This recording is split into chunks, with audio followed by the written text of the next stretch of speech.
In. Thank you. So, hi, everybody. I'm Burl Minkle.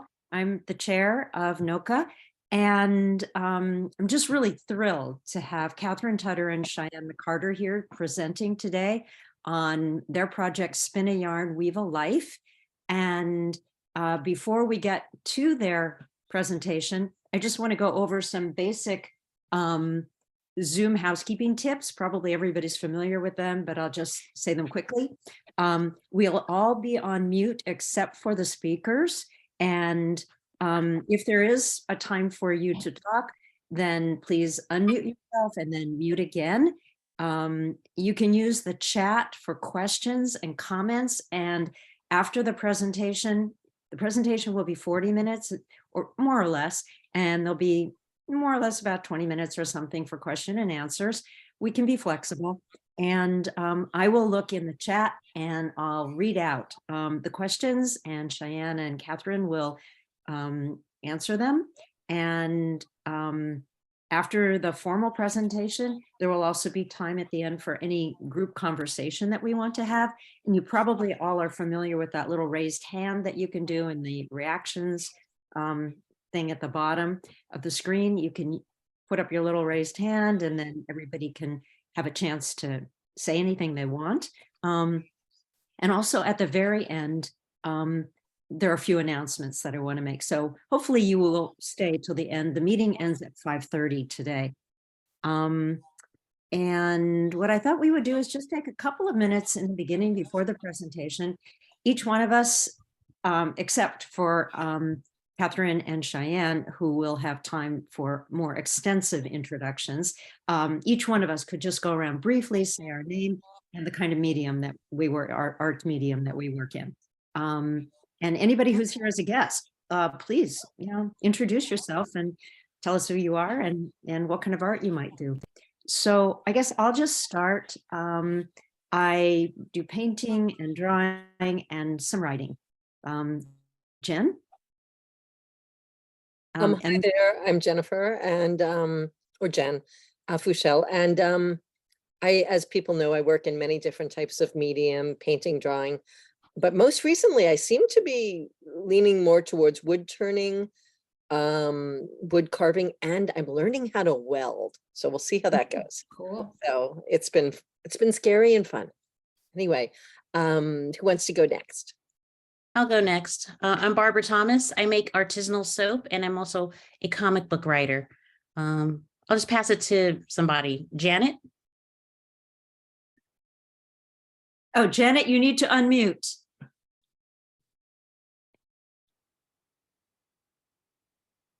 Hi, I'm Janet Hobbs, and I paint in watercolor, and I also teach watercolor classes.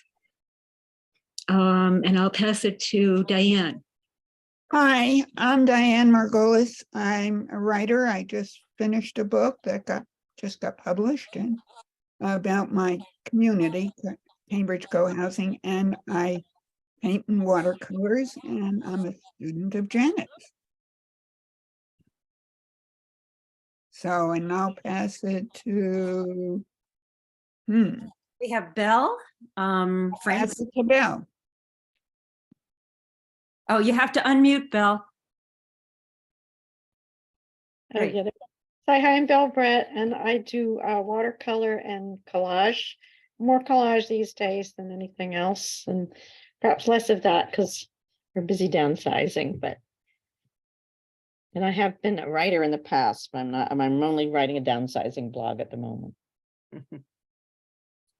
Okay. So next, I'm Johanna Schulman, a pretty much brand new member of Noca, and I do collage, and I'm trying to integrate music and poetry into the collage. I also, my brother is an antiquarian book dealer and sends me huge boxes of ephemera every 2 or 3 months.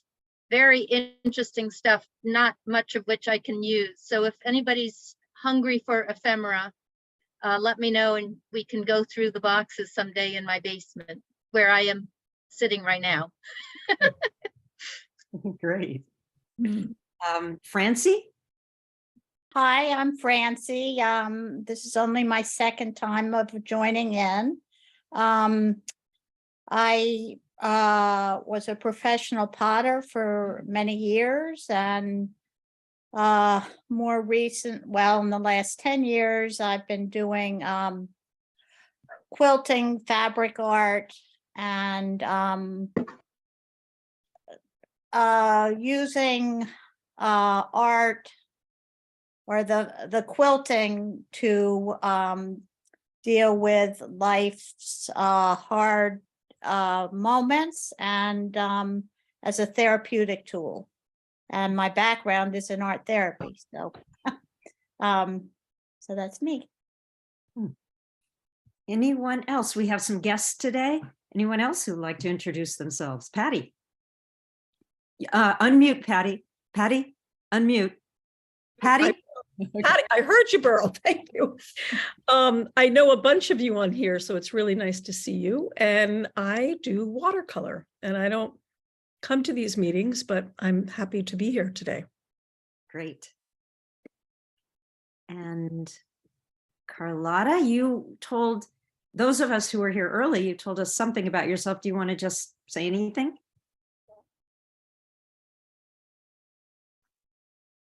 Carlotta? Oh, you need to unmute.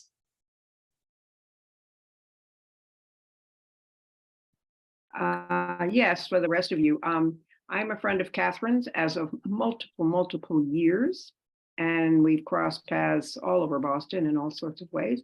I'm a visual artist, have my MFA from RISD, which was in photography, but have been doing non-photography work all along, and especially in the last 15 years, maybe I haven't done any photography at all, but works on paper. And I have spent the last, in terms of my social practice, I have been involved as of 30 years with Mayan Indians in Mexico, in the state of Chiapas Photography Project, and which gives indigenous people there the opportunity to use photography for whatever they wish. And the project has evolved and still is, and we've been fortunate to have published books and organized exhibitions. And in fact, in the US, there are 2 exhibitions available. If any of you know any place that would like to host them, you can use them for free or make a donation, and they are quite available. They're stored in by Erica Adams, an artist who lives on the Cape. So one is about food by 2 people from 2 different ethnic groups. We work with many. And the other exhibition is about respect for religious and ritual differences. So both of those shows are available. And if you're interested, go to Chiapas Photography Project info, send a message, and we'll get back to you. Great, thank you. I was looking down the gallery. I think everybody has introduced themselves. I don't see anybody new here right now. So I guess that's it. Well, now to our presentation. I have been friends with Catherine for, I started calculating it, it's been over 30 years and I can't believe it. And I've gotten to know Cheyenne through Catherine, and my exposure personally and experience with a little bit of spin a yarn, weave a life, doing some spinning and weaving is just profound. It's really profound. And my experience with it, with Catherine doing it, was celebratory, but I know it's also used for loss and for a lot of other kind of nodal events in people's lives. So it just was something that I felt these 2 people and their work is just something that Noca artists would want to know about. So I'm going to turn the meeting over to you guys now. So thank you so much for being here. I'm just thrilled. Well, thank you for having us. Thank you very much for the invitation. Okay, so I'm going to start off, and I just have a couple of questions I just want to put out to the group. Are there any weavers or fiber artists among us in this group? Any therapists? I know that there are a few who are therapists because I know who you are. And have people had a chance to look at any of the links that were included in the email announcement for this presentation? Just out of curiosity, because there's so much, having some information available for people to preview beforehand would help generate questions, or, you know, generally contribute to their understanding and have them sort of have a little bit of a richer experience of it. All right, so I am going to talk about sort of how this all started. And the image that you're looking at right now is actually the close-up of a weaving from our project that was created by an elder.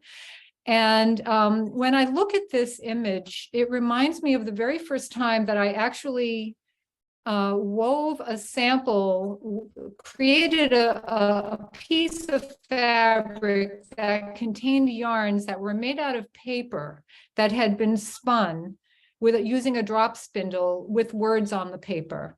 And the way that it translated to me in fabric was that it read as computer code.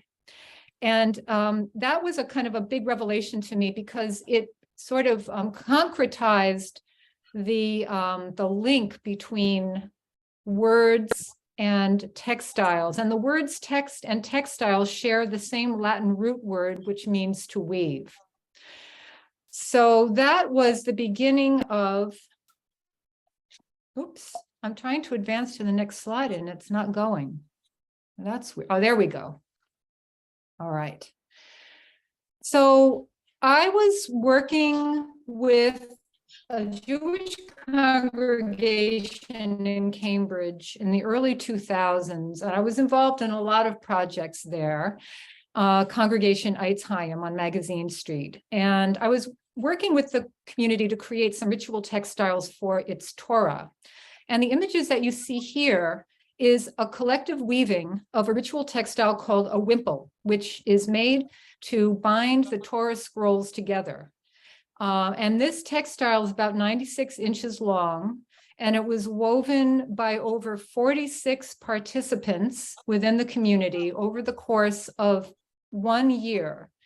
The project began on Rosh Hashanah, and it ended on Rosh Hashanah. So I was consciously tying it to the creation of the cycle of one liturgical year. And I will show you the next slide is really a kind of a visual illustration of the pathway that is taken in this process, where you begin with a piece of fibrous paper. In this case, it's mulberry paper. The paper is cut into very, very long strips. And then, into pieces of paper are cut you cut the paper and then you separate the strips at the margins to create one long continuous strip. That strip of paper is then spun into yarn by simply putting a twist in it, because that's basically what yarn is, just a fiber with a twist. And here you see it on a drop spindle that that I made out of very simple materials. And then the yarn is removed from the drop spindle and put onto a shuttle, which is that figure on the lower left-hand corner. And that the shuttle is what enables you to place the yarn within the warp threads of the loom. So the warp threads are the long threads that are under tension. And then the warp threads are the ones that pass back and forth to create fabric. These are just some pictures of the congregants busy at work on Rosh Hashanah.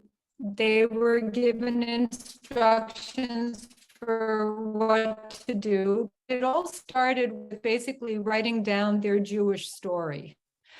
So they were writing, they were cutting, they were spinning, and let's see. There was a loom that was situated in the sanctuary. They're all in the sanctuary of the building. And after all the spinning was had completed, we gathered all the yarns into a basket. And on the left, you can see all the materials that were created so that people could spin. And then some water was used to moisten the paper because it makes the spinning process a little bit easier when the paper is more pliable. And those cones are made out of paper so that the yarns could dry. This is a very small portion of a print piece that came after the completion of the wimple. And the intention was to quite literally map the fabric. So a lot of attention was paid to keeping track of where people actually wove their yarns on the loom. And this is a piece that's framed at the shul and is a kind of a document of everybody who participated, some of whom didn't want to be named. And we're going to be returning to this whole idea of mapping later in the presentation, because that's kind of a big idea for me personally. I really love the idea of maps and being able to locate one's place. So after working with the congregation, I was really, really energized and wanted very much to keep it going. And I was thinking, well, how can I do this? And it became very clear to me. It was like I didn't even have to think about it. I thought of my very close friend, Cheyenne McCarter, who had been my friend for a long time. And Cheyenne, in her work as a social worker, would often just tell me stories of her clients. And these were stories that were really moving and inspirational to me personally. And she was working with a geriatric population. And I thought that, working with elders would really be a wonderful way to keep this project alive. And it really is about storytelling in the end. I mean, fundamentally, it's about stories, and it's about what stories teach us and what happens when our stories are transformed into fabric. It's like a fabric is a universally known material that we all need fundamentally in our lives. We can't imagine life without cloth. So Cheyenne was very open to the idea. We met over coffee and talked about it, and submitted. I'm having We a little submitted bit of feedback problems. Are you? Oh. You are too? Catherine, sometimes Yeah. when you're talking, there's a kind of a stutter or a hesitation. Oh. Or it slows. Yeah, slows. Oh, Yeah. that's weird. I wonder if it's my internet. You could turn off your microphone. Oh, are people unmuted? Because sometimes it happens when people are not on mute. So Cheyenne and I should not be on mute, but everybody else should be. They're all muted. Everybody else is muted. Oh, okay. Just the All two right. of you are unmuted and me at this moment, but that's. And Burl, you could hear that slowing down sound? Yeah, I heard it from the beginning. Yeah. Yeah, so if that happens when I'm talking, please let me know. I don't know, it might be universal, I don't know. Yeah. I'm going to turn the volume down on my speakers. Maybe that will help. Does that seem to help now? No. No. I'd like to, this is Carlota. I'd like to mention that one thing I've learned that can cause that and slow down the transmission is when the imagery, like the persons that are on, move. The movement is heavy for the system to how can I say it? It makes the transmission heavier when there's movement. So Like with the slides? No, when there's movement of people that keeps shifting and changing. Oh, interesting. Yeah. So if people are moving around and all this, it has to be recorded, but it gives a kind of weight that can interfere with the general transmission. So even when someone is speaking and they do a lot of whatever, or even I think if they're on, but are just getting up and going to close the window and coming back, anything that is recorded or that is captured by the transmission.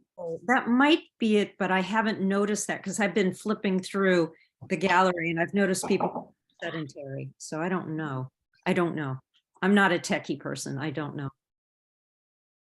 Well, let's just continue and see how it goes. Okay, Worry all about it. right. I hope that it gets better. So because Cheyenne had the experience and the contacts and the relationships with elders, she was able to identify a venue, which was JFK Apartments on Essex Street in Cambridge. And she was able to identify the households that we were going to be working with. So at this point, I'm going to move to the next slide and Cheyenne will take us through the next portion. Okay, so on the right-hand side, you can see the 4 participants. So in terms of what I was sharing with Catherine first, is that I was really moved by my clients. I'm a social worker and I'm also an artist. And the stories really moved me. You know, it reminds me of what it's like when you approach a puppy. You get this sort of, this whole like good feeling all over. And it kind of, I would get really moved. And I would share that with Catherine. And I think that she felt that as well as inspired by the stories. So it was different sharing these stories with Catherine than it would have been sharing them with a social work colleague. And I don't know what else to say about that, but I enjoyed sharing with Catherine. So I picked these 4 people.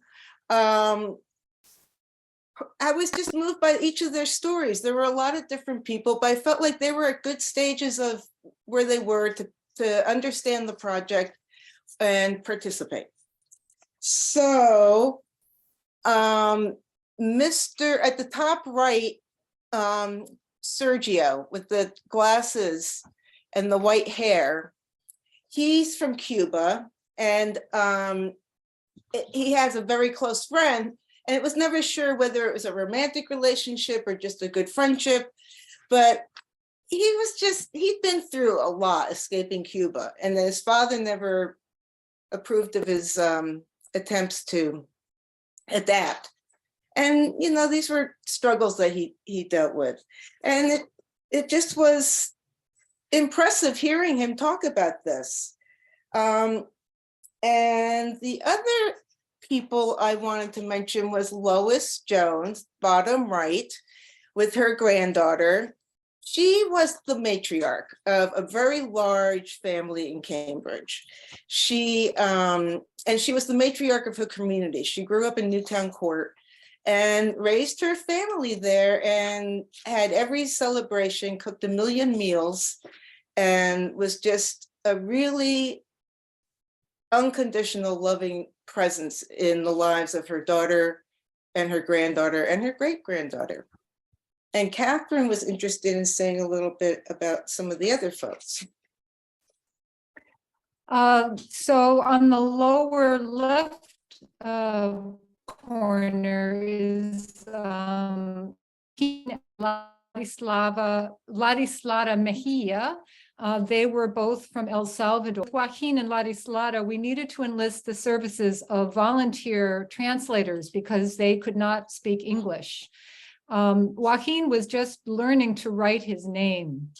And they were a very, very positive and optimistic couple to work with. They were very joyful people, and they were very curious about the ideas behind the project. And they were able to also identify some of the metaphors that one might think of when engaging in this process, you know, like when a yarn breaks.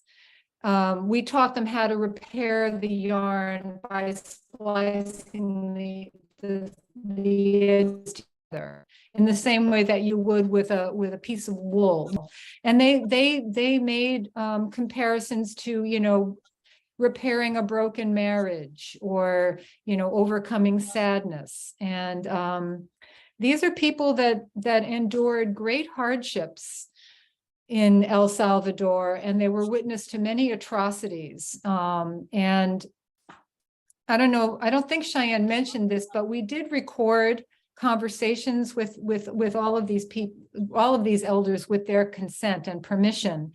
And you know, there were a lot of really sad stories, and they taught me a real lesson in making assumptions, because I had, you know, because they were not able to write, they asked if they could draw, and we said, of course. And they said, can we do it in color?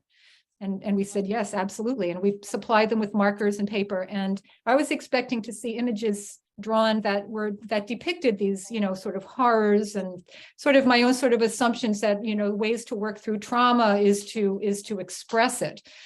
And it was the opposite. Their drawings were happy, optimistic, filled with life-affirming imagery. So it was a very important lesson for me, but they taught me something really important. So that's what I want to say about them, that my engagement with them was life-changing, I would say.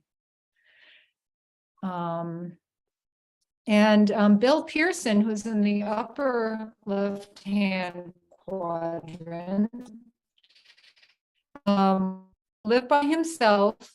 He had very limited mobility, and he didn't have a whole lot of interest in working with some of the processes that we made available to him. So we helped him. We did a lot for him.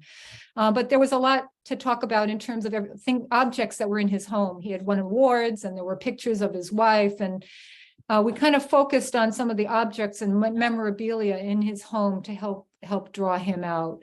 And one day we came, you know, we would come every weekend basically for a period of 14 months. And you know, we always had, we'll get this done today, and we'll get this done today. And one day we knocked on his door, and he was glued to the TV because Whitney Houston had died, and he was watching her funeral. And there was no way he was just gonna stop what he was doing so that we could engage with him. So, you know, we just watched Whitney Houston's funeral on the television with him and spent the afternoon together. And that was an important lesson for me too, just in terms of the importance of not having expectations and having the focus really be on the person that you're working with. So Cheyenne, I don't know if there's anything more that you want to say. So I did want to say that people signed consents, because we did record and we did videotape and we did photograph. So these folks all understood that, and we're comfortable with that. And I guess we were gonna, we weren't expecting to actually do videotape of the process or photographs. That was sort of an added bonus as we were sort of evolving. And so we ended up making a short movie, and we're going to play it for you. And this is what we played at the end of the project, at the conclusion. Yeah, it's coming. It'll come at the end. Yeah. I thought you don't want to play it now? No, it's not in the same sequence. We're coming to it. We still have some other slides to go through. Okay, sorry about that. Okay, that's okay. So one quick mention, all of the imagery that you see in front of you, these were all taken by an artist named Veena Krishna Kumar, who was a student at the museum school when I was working there. And she saw me spend many hours in our computer lab working on this project on my lunch hour, and she took an interest in it and asked if she could volunteer. She is a very talented photographer and print designer, and she helped us design a book. So these are all images that come from the book. And that's the front cover of the book on the left. And on the right, That's a picture of Lois Jones's daughter, Gail, looking at the professional portrait that Vina had created for them. That's at the ceremony. That's at the ceremony, right, which we're going to get to. So when we worked with these 4 individual households over the period of 14 months, and we felt it was very important to have a ceremony that really kind of marked the conclusion of the project. And it was also a way for us to bring them together and to sort of share their experiences and ours together in a collective space. So it took place at the JFK Apartments, and that's an image on the left of Cheyenne McCarter handing over Bill Pearson's weaving, and they received the weavings that they made, the archival prints of their texts, the recordings, a copy of the book, and at the ceremony, we had all the materials laid out on the right side. That's what that image shows, because we wanted people to learn a little bit more about the process. So now we're going to play a movie that Cheyenne put together that we feel really captures the spirit of these people and our project with them.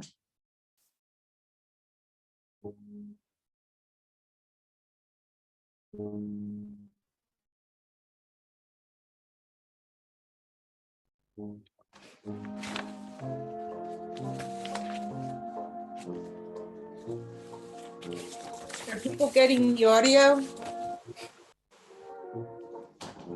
Yeah.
his mom. Yeah. Right? Yeah, I think so, This is yeah. Jackie. Oh my And then that's God. you. That's me right there. That Oh my Is goodness. that you right there? That looks like me. Yes, that's you. Oh my God. Where'd you get these pictures?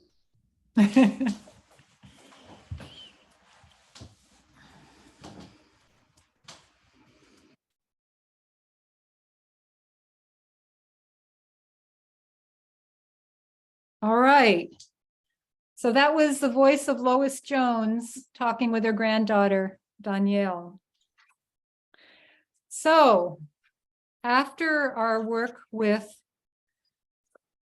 our four elder households at JFK Apartments, we wanted to keep going, and the project expanded. And we figured we had about 9 different events and engagements between the years of 2012 and 2017. And so we're going to go through some of these quickly, and there are some projects we're going to spend a little bit more time on. So Memorial Day weekend, 2012, we had been invited to participate in the Cambridge River Festival that year. And Cheyenne and I wanted to find a way of generating some content that we could have at our table. We were assigned to the interactive folk life tent, and we wanted to have examples of yarns, and we wanted to sort of have an array of materials for people to sort of jump off on. And we just decided to take to the streets on Memorial Day weekend, and we approached people. The theme of the River Festival that year was community. Right. What is community? Or weaving community was the actual theme of the River Festival. So it was perfect for us. So we basically walked around Cambridge, different parts of Cambridge, with paper that we had prepared, with the lines for cutting and supplies and markers and things like that.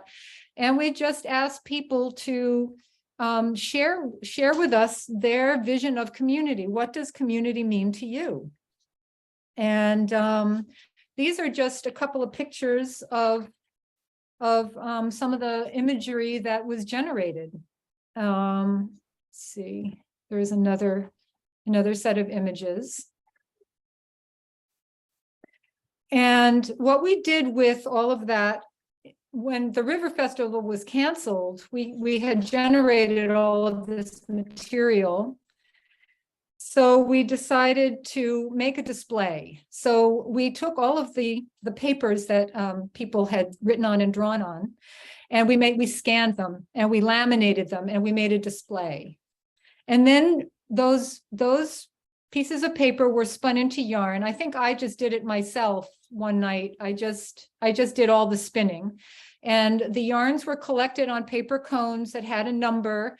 And so the yarns had a number that corresponded to the original form of expression.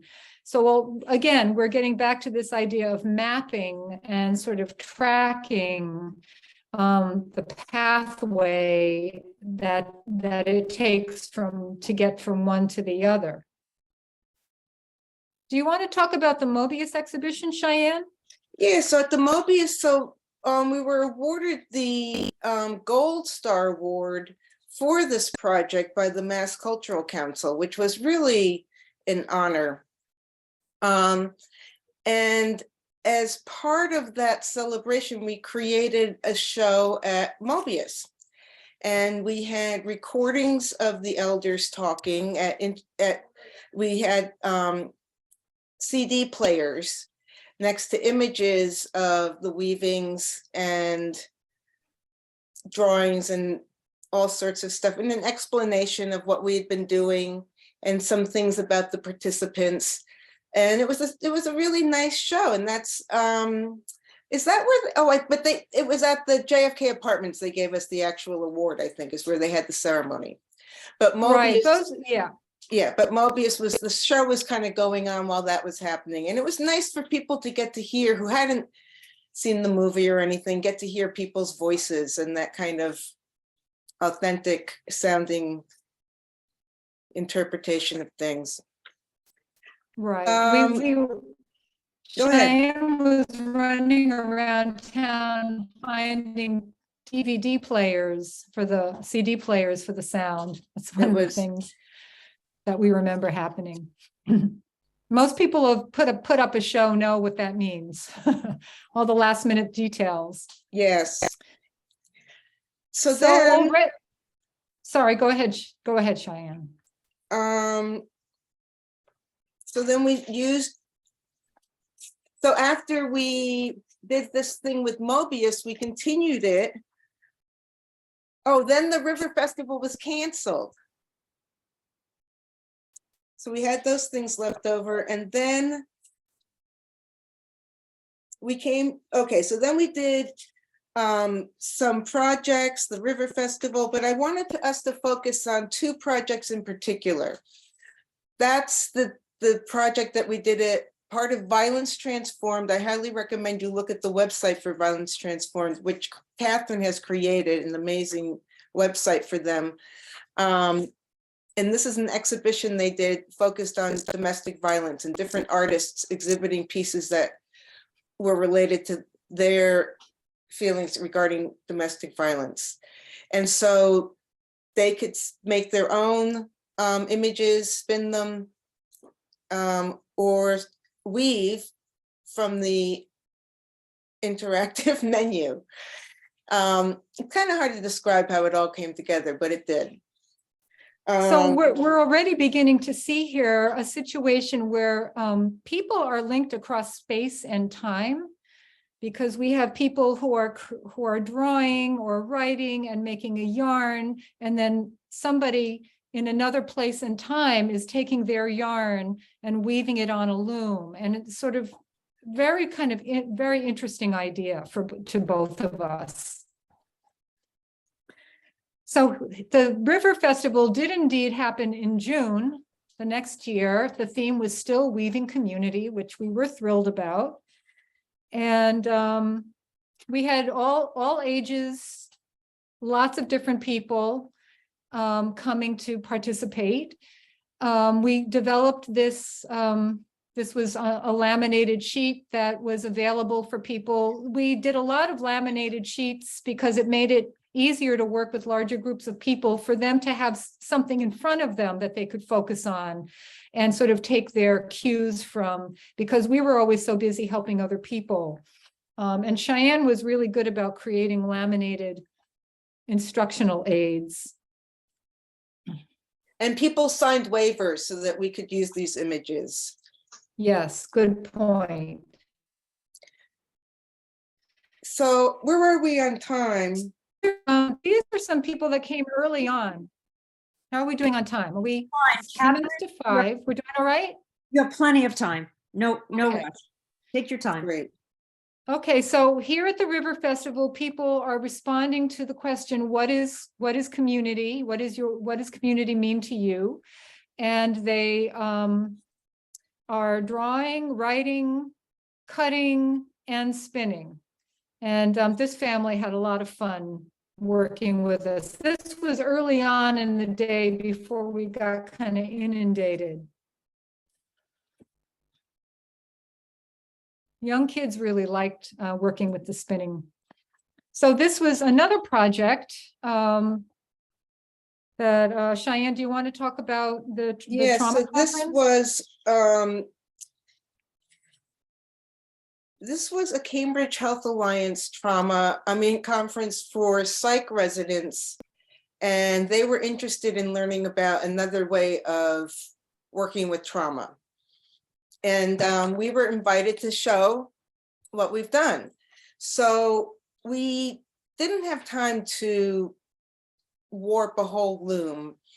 But what we did is we took those yarns from the River Festival, the one that happened, and we took images of them, and you'll see in a future picture, each of those strings corresponds to an image from the River Festival, and they could pick what they wanted, and they wove their own yarns. I mean, they created their own yarns, and they got to pick sort of where they put them. And then when the frame, when this weaving was completed, we just gave it to them as a gift. So you at the can end. see on the left and Oops. those images.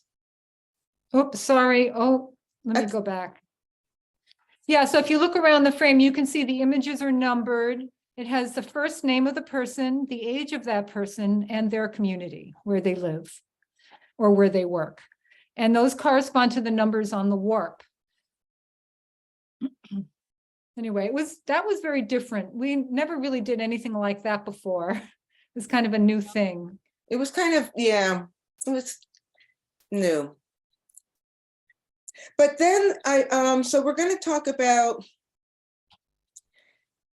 this project, the Vets Speak project. And this was requested of us by a professor teaching at the school who's a friend of Catherine's. And she had become friendly with the chaplain at the university, Bridgewater State University. And they were talking about trying to think about ways to integrate the vet population of the college, either more into college life or helping create an internal support system for them amongst each other. And so they decided that having a project for all the vets that were sort of willing to participate at this stage, they invited us to do this group project. There were many, many more vets than you see here as part of the community at Bridgewater State University. So hopefully if we were to go back, it would be a much bigger group. And that was part of the point, was to sort of connect these people with one another. And I was nervous as a social worker. I felt like I didn't want to re-traumatize any of these folks. I felt like it was a big responsibility to sort of carry the concerns about everybody's mental status through the process, because people can get triggered. Anybody can get triggered. And so I was very mindful of that. And if you watch the video, which I highly, here's some of the drawings. It was pretty heavy stuff. We used a book called Warrior Writers. Warrior Writers, thank you.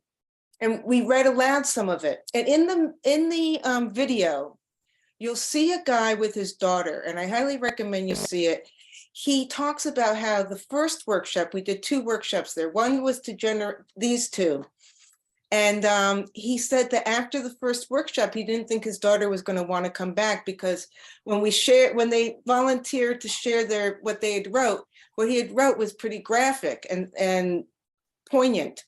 And so he just assumed his daughter wasn't going to come back the second workshop. And he started getting ready to go. And she was like, hey, I want to go. I'm coming. He was really, he took a lot of pleasure in knowing that she wanted to be there. It was really touching. But he read through his statement of what he shared with the group very quickly. And I think it was because he was partially protecting her. And so I went back to Bridgewater State University and sat with him and had him read it again more slowly, so that we could really hear what he had to say.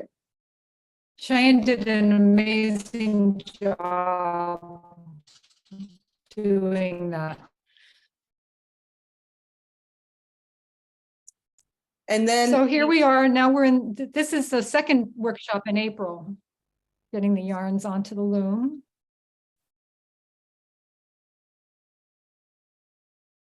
And that's the final weaving. It was pretty long. I think it was on display for a while under a glass case in the library. And the content generated from the writing from these vets was eventually made into a theatrical production the next year, which Cheyenne and I both attended, and it was extremely moving. Okay, so I do a memorial project, but the art teacher at Foxborough High School had heard about Cheyenne and I and Spinning Yarn Weave a Life through the Gold Star project, through the Gold Star Award that we won on the website. And she wanted to do something that was in celebration and honoring a student at the school who was living with an extremely, extremely rare disease called progeria, which causes premature aging. And his name is Sam Burns. And he actually died in January of 2014 before we had a chance to meet him. Project. And He was very beloved in the community. yeah. And his parents are actually very involved in research. And I think they were really wanting to create something in his honor. And what was nice about it was that coming in, like with the vets, we were all trying to create more community for them. With this, the community had already been created. These were coworkers of many years. They all knew Sam. They all knew Sam's friends. They all knew the little jokes that Sam and his friends would do. And it was a very sort of intimate, close experience because they already had developed this support system. And we were just sort of facilitating, helping them channel that into a creative project that would include everybody in the community. And yeah, it was really like being with a family.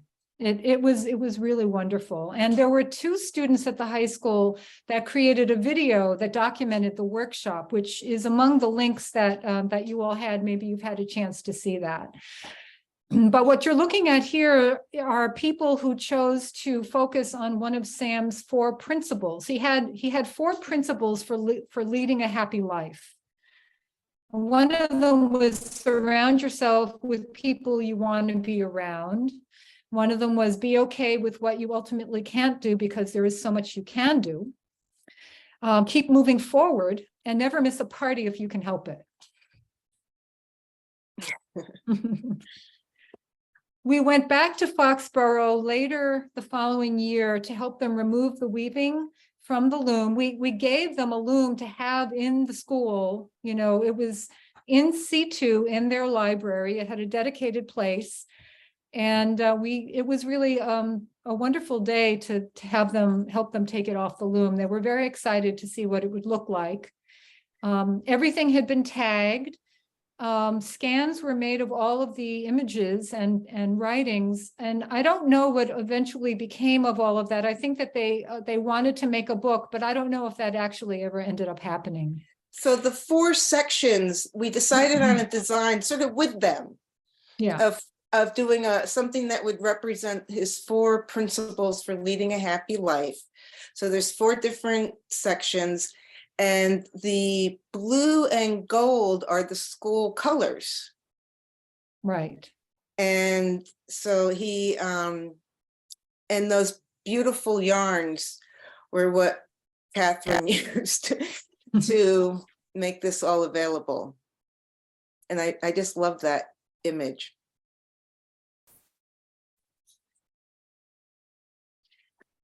So during this, actually, there was a woman, you know, there were several people, they had a tight community together, but they were also really grieving. That was the other thing. And there was part of them that was a little bit raw. And there was one staff member who started getting kind of upset and felt like she needed to just take a break, and that she didn't, I don't know how it transpired, but I think you came up to me, Catherine, and she and I just went off into another room and chatted a little bit. She was familiar with therapy, so she just knew that she needed someone to sit with and talk to for a minute.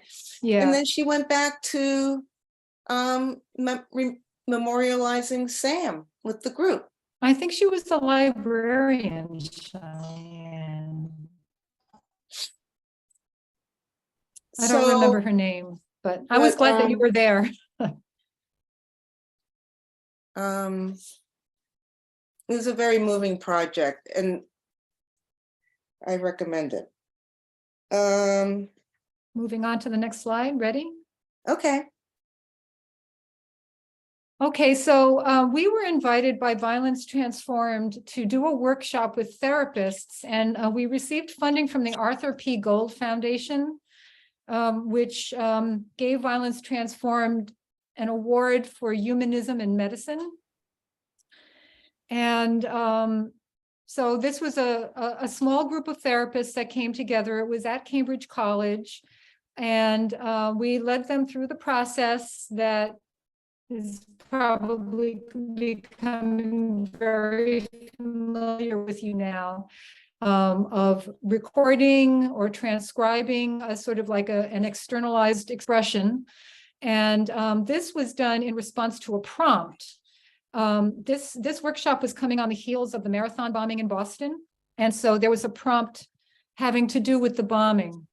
I don't remember exactly what the prompt was, but I think it was remember what it was, Cheyenne? It was the name of the younger brother who's in jail. The bombing had happened a while ago, but suddenly he was back in the news because he was being sentenced or something like that. And suddenly this whole trauma was stirred up again in the community. And so we used his name, Tsarnaev. I forget what the first name is, something Tsarnaev, as the prompt.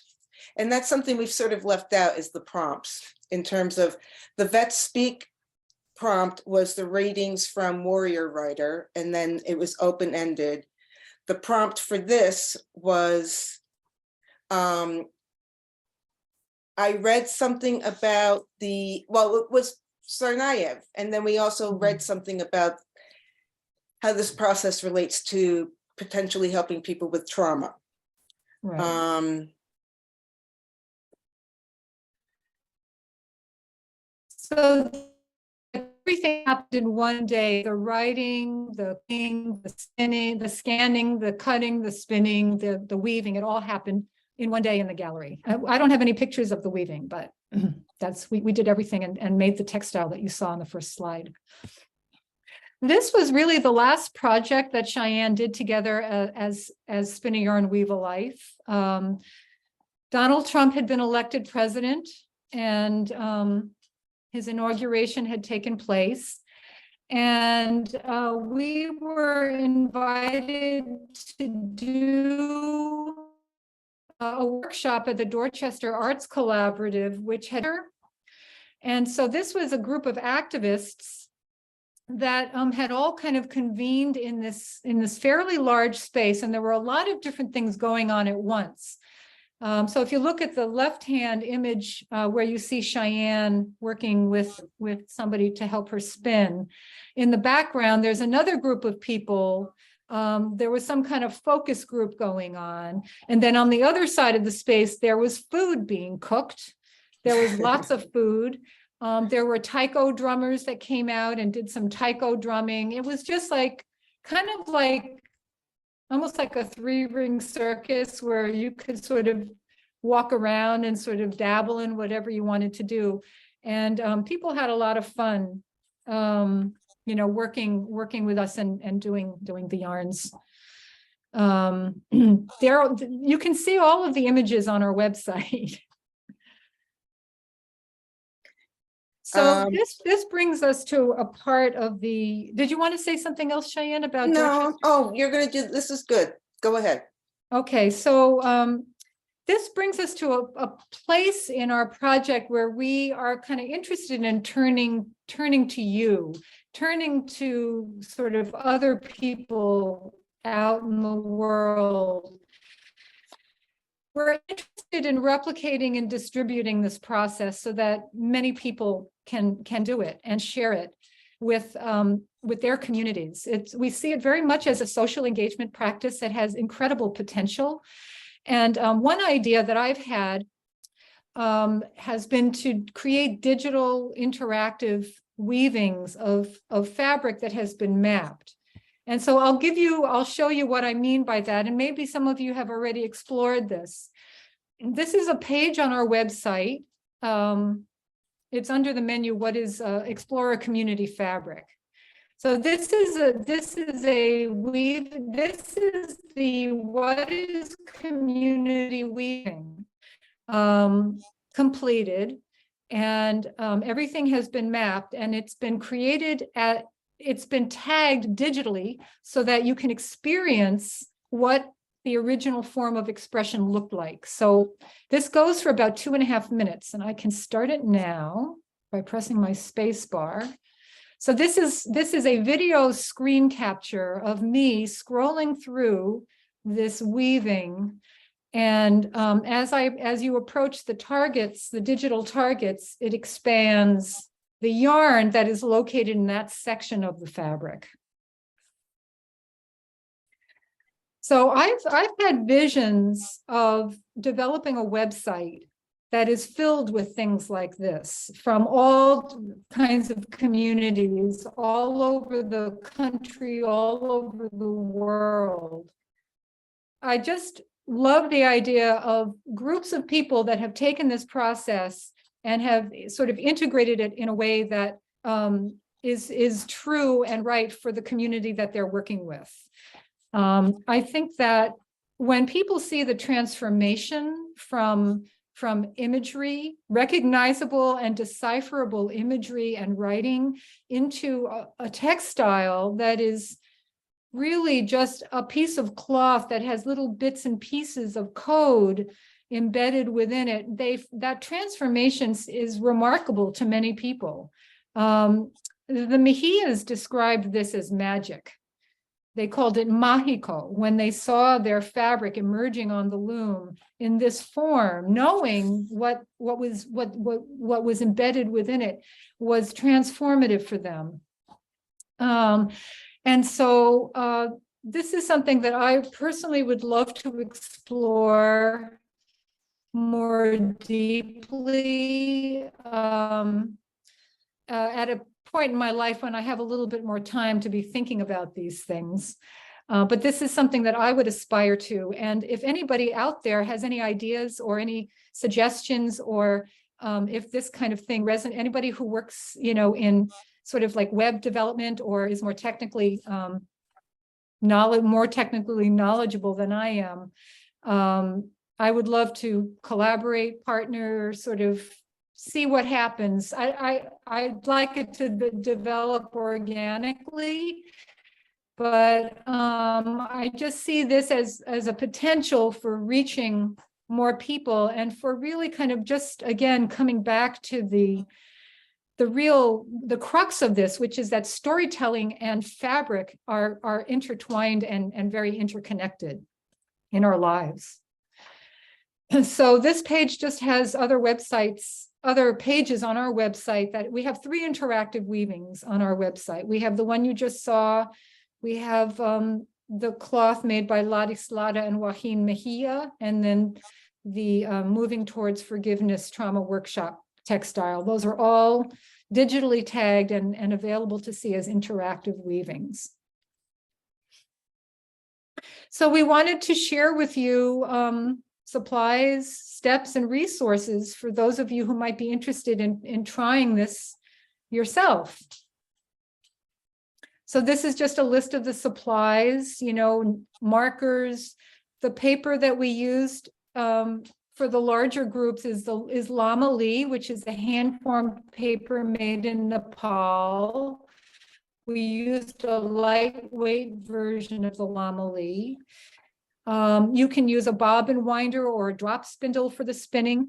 There are all kinds of ways you can make a spindle. You can even rub it across your thigh. Anything that puts a twist in the paper will create yarn.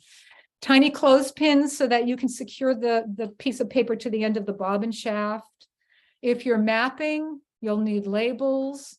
You'll need warp yarn, a spray bottle. You'll need a loom. We used a rigid heddle loom, which is best for beginners, and it's very simple and portable, and it can fold up. Camera, video recorder, scanner, and I can't see the last thing because there are pictures of people over it. I didn't see what the last permission forms, Catherine. Catherine, it was permission forms. Permission forms. Thank you, girl. And then this is basically the basic steps, is to begin with a prompt if appropriate. I mean, this process can just be integrated into an individual's artist practice, no matter what it is. If you're if you have any interest in transforming words or images into a piece of yarn and sewing it into something or weaving it into something, that's fine. As an artist, I have used this process in performance. It can be used any way you like. These are examples of some of the instructional aids that we have made available for people. And what Cheyenne and I have decided to do is we're going to make a little manual that includes some of this information, and we're just going to post it on our website so that anybody can download it. But it'll take a little bit of time to put it together. Cheyenne hand did this wonderful cutting illustration, which has just such great detail in it. It really is good. I like the arrows and the beautiful scissors and the numbers, stop. Like, you need those kinds of cues. These are different spinning tools that can be used. Cheyenne got a whole bunch of the Swedish bobbin winders that you see on the left-hand side off of eBay. And the one in the middle is one that I've used for my work and in my performances because I like the way it looks. And basic wooden drop spindles are pretty easy to find. And this is the loom that we use. This is the actual brand of loom that we use, Kromsky and Sons. They're manufactured in Poland. Very high quality product. It comes in different sizes. It's very portable. You can fold it up. You need the rigid heddle is the beater. It keeps the warp thread separated, but it also is the beater. So it's kind of serving two functions. And then shuttle sticks for passing your yarn through the warp. And that's the end of our presentation. That's it. Thank you for listening. Thank you. Now we'd be happy to entertain any questions that anybody might have. Well, I'm going to check the chat and see if we have questions.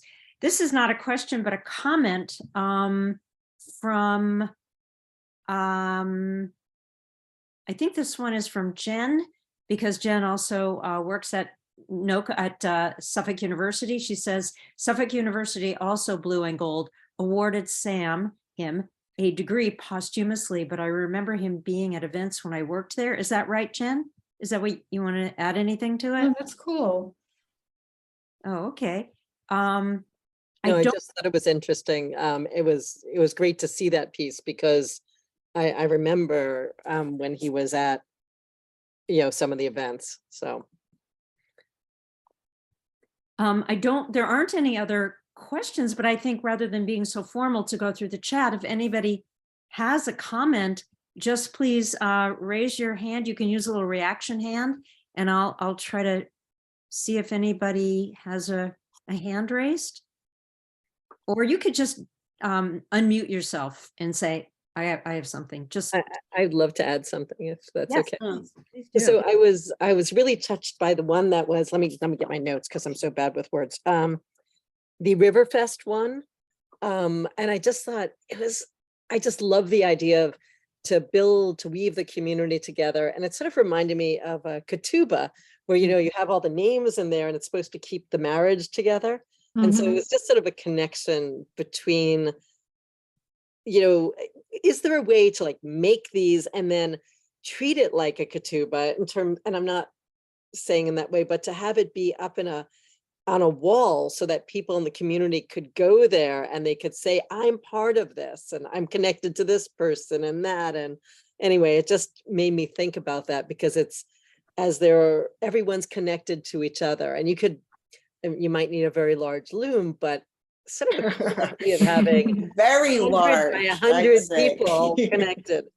And the other thing is I grabbed these, when I lost my mother many years ago, I did a series. These are just some I happen to have around of where I crocheted and I put codes into them. So I actually stitched expressions and thoughts using beads And I used a little bit of Braille, but that's only because my stepdad was blind and I knew some Braille, but it's, you get these interesting things where I counted the words and then I would put dividers in of beads, and I don't know where I got this idea, but it helped me sort of meditate on words while doing stitchery.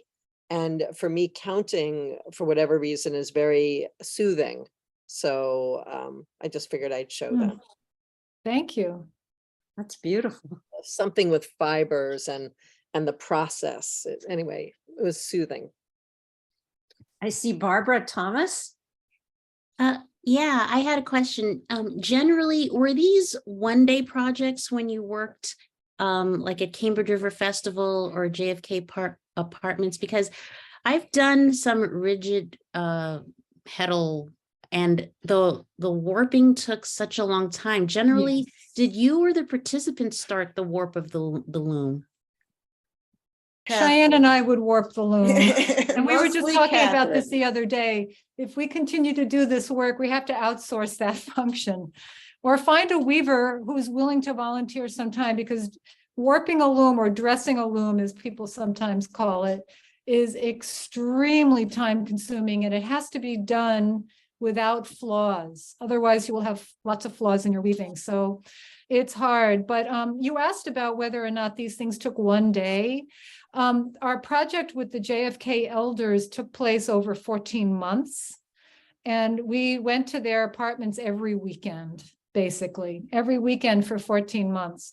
All the rest, well, we went to vets. We did 2 workshops with Vet Speak. So those were 2 days. And Foxborough, we came out to help them remove it from the loom. But most of the other events were really they just took place during a day or during just a few hours. We had Well, to I find think ways of doing things Foxborough quickly. Foxborough was 2 big workshop visits. 2 big, yeah. Thank you. Patty? Patty, you need to unmute. I'm unmuted. You So couldn't- Catherine, I was just wondering, I don't know, first of all, this was a wonderful presentation by both of you. So much creativity and heart and soul.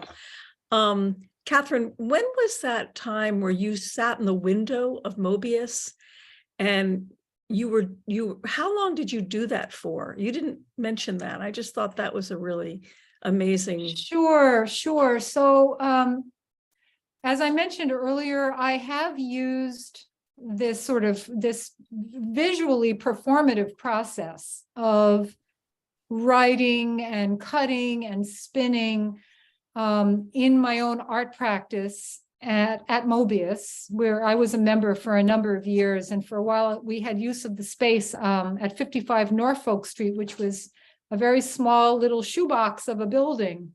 But I did a window performance called Wrapped in Tension. And I'm trying to remember the year. I think it was 2013, but I'm not really sure. You could go to my website and look under performance. You'll see Wrapped in Tension is there. This process with the spun yarn was also used for a series of performances I did in collaboration with another friend, Anna Wexler, called Vessel for Haiti. And I also did a performance as part of an exhibition that was at the Cambridge Arts Council called Al Mutanabi Street Starts Here. And that piece was called Immortal, in which it was used as a way of memorializing the names of those who perished in the bombing of the bookseller street. I don't remember the years. It's been a while since I've really done my work or had sort of actively been practicing. Life takes all kinds of different trajectories, and I'm on a very weird trajectory right now, but it's time limited. So we'll see. I'll get back to my work at some point. Thanks for asking about it, Patty. Catherine, again, I want to thank both you and Cheyenne. This is just an extraordinary presentation, and your work is also extraordinary. I'm glad you mentioned the Haitian project that you did with Anna, and I wonder if you could, I was going to ask you about that specifically, And I wonder if you could say anything about that, because that's when I first learned about your work with this weaving. And I just think it was amazing. Right. Well, that was the year of the catastrophic earthquake. Maybe that was 2010. Could Maybe. that have been 2010? Could have been. So that would have been around the time that I was also doing the work at Cheyenne. So that performance was really a way of sort of being present with the tragedy, and it was really an act of remembrance. So anybody who participated and made a yarn, was encouraged to just think about their reflections of the earthquake. And people wrote prayers, they did all kinds of things. And then the yarn itself, we created a continuous a skein of yarn, which was a ball of yarn that was performatively wrapped around a vessel. And we did that performance on 3 different occasions in 3 different places. Yeah, it's Those were early manifestations of that. It's so powerful. It's really powerful. Any other comments or questions people have? I know one person, Francie, who I see is not here, but that's, I think, because she has a new baby granddaughter, and she's kind of on call right now for a lot of help. But she's a fabric artist, and anybody who wasn't able to attend this session today, they will have the recording of the meeting. Oh, and so that's great. lots of people I know are interested, and we had 12 participants, 2 of which are the 2 of you guys, but in any case, more and more people I know told me they were interested. So I know we'll have a lot of interest. And I could tell people, if they have, would it be okay? Let me ask it as a question. If people had questions or comments that they wanted to give to the 2 of you directly, is there a way that they could do that? Yeah. Our email addresses are on the last slide. And we can also make the presentation available if anybody wants it as a PDF. It has to be severely compressed, but we can do that. Okay, that's cool. Well, we will have the video of it. So that's. I want to encourage people to spend a good amount of time at the website. I think it's just very informative, and I think The image galleries are pretty extensive. Yeah. Yeah. Great. And the flip book, I don't know if anybody's had a chance to see the flip book of our book. I had to edit a few pages out of the book in order to post it, because it's a free third-party application, and I had to edit some pages out. But the book is really just Vina did an amazing job designing that book. She really did, and it contains their a very compressed version of their life story, but it also includes quotations that we extracted from some of the recordings that we felt were very powerful. Yeah, it was a really amazing project, and it had a good run. And it will continue. And it would be wonderful. I would just love to see this process appropriated, adapted, and extended in different ways. There's a wonderful Facebook page for those of you who are on social media that I follow, called Paper Threads and Textiles. I think it's not the complete name, but I think it's paper threads and textile, paper threads, yarns, and textiles. And the Facebook page was put up by a woman named Susan Bird, and Susan Bird studied shifu, which I didn't even mention the name of the Japanese process that this really comes from. An ancient the paper spinning is from Japan. It's called shifu, and she wrote a book about shifu and had studied with some shifu masters in Japan.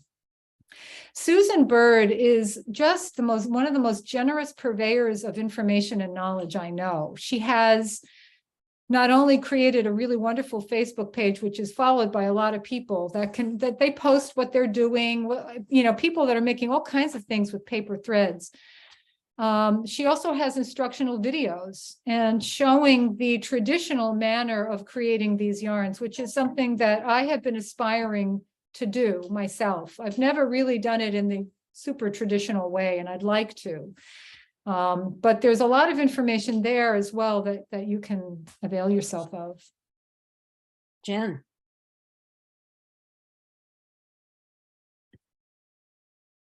Oh, Jen, you need Here I to. am. Yeah, I was like, I couldn't see it. I was just wondering, how did you, I may have missed it, so I apologize if it's a duplicate. Okay. How did you come up with the idea? Like, I see that you just said Shifu, so I don't know if that's SHIFU or That's how you spell it. Yeah. but how did you come across it? How did you develop this idea? Basically, if there were any things. Okay, so I learned about Shifu while I was working on projects at ITIAM, and I was creating a Torah cover for the Torah and involving the community in a different way in that project. I was really interested in what I'm interested, as many artists are, in what's hidden, the things that you don't see. And the Torah cover is, look at me. It both conceals and reveals the Torah. But I was very interested in sort of those intimate spaces inside, like a lining. And I thought maybe we could do something special with the lining of the Torah cover, because I was going to put a lining on it anyway to make it practical so that it could come on and off easily. And then somehow I thought maybe we could just we could weave something together. And because I was actually very interested in learning how to weave, and I had actually just learned how to weave in a more traditional way on a floor loom. And as it happens, an artist that I knew posted something on a message board that she needed volunteers for a Shifu project that she was working on. And she was creating a huge ball out of spun paper. And she needed volunteers to help her make the yarn. So that's how I learned. Her name is Megan Schwelm, and she taught me Shifu. And she actually gave me a kind of a private lesson at some point, because I just, she showed me the kind of bobbin winder, the Louette bobbin winder that I use is something that she was using. So she kind of got me started. And that's how I found out about Shifu, and then I started researching it.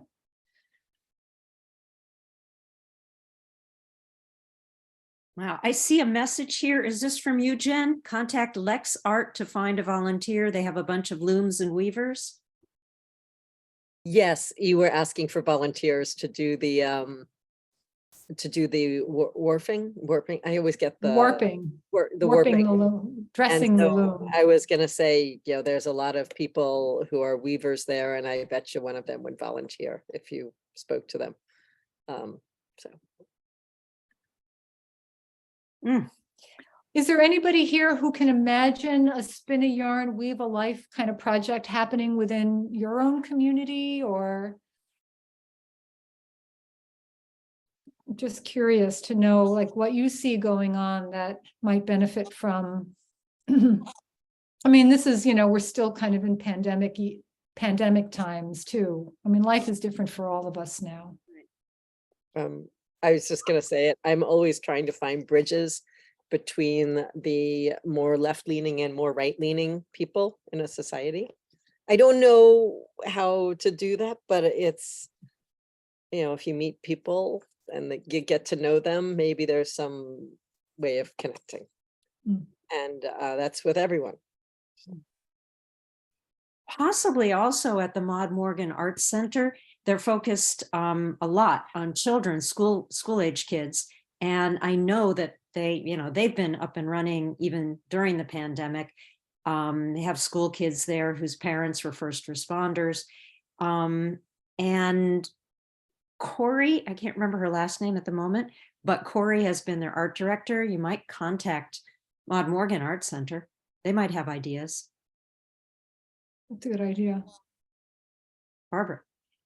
I recently became an advisor for the Cambridge Foundry, and their next phase is Oh, looking great. for educational or just community-based projects that they're still working on. I'm still working on it. I only got sworn in a week ago, but I could see something like this totally happening there. Even like it would be so cool to like, because the police station, the police department is right across the street. And wouldn't that be cool if like the police came over and did this with the community? That would be so wonderful. Good idea. Mhm. I'm really glad you mentioned the Foundry. Cheyenne and I are really excited that we have the Foundry now. For those of you who don't know, it's a makerspace in East Cambridge, which is quite extensive, quite a large, big dedication of space. They have a wood shop, dance studio, metal studio, And a sewing fabric studio. space. They have a fabric space with sewing machines and lots Yeah. of that good stuff. It's more like Yes. a jewelry making. And a space. jewelry making, yes, in a dance studio. Yep. And the kitchen. Yes. Oh, yeah. Hmm. Great. You can teach cooking classes. Yep. Cool. This is great. Well, we are now at 5:30, and I think this could go on for another hour or more, but I know everybody's time is precious, and you have, given very generously of your time, Cheyenne and Catherine. Thank you again so much. Yeah, it's been really rich, very poignant, very moving, really, really rich. Well, thank you. It's a pleasure to share it with you folks. It was a pleasure. And it was really nice for Cheyenne and I to kind of revisit this project as well. Yeah. Brought up a lot of memories. Well, I'm glad that you got something good out of it too. We definitely did. It was interesting looking at all the different projects. Both of us had completely sort of forgotten how much we've done. It's a lot. It really is. I mean, even just the SAM project, I remember hearing about it when you were doing it, Catherine, and I was just so moved by that. Wow. I'm just taken with your passion and your just the dedication and the time you spent doing this. I remember when you were in the heart of it, Well, we But- get a lot back.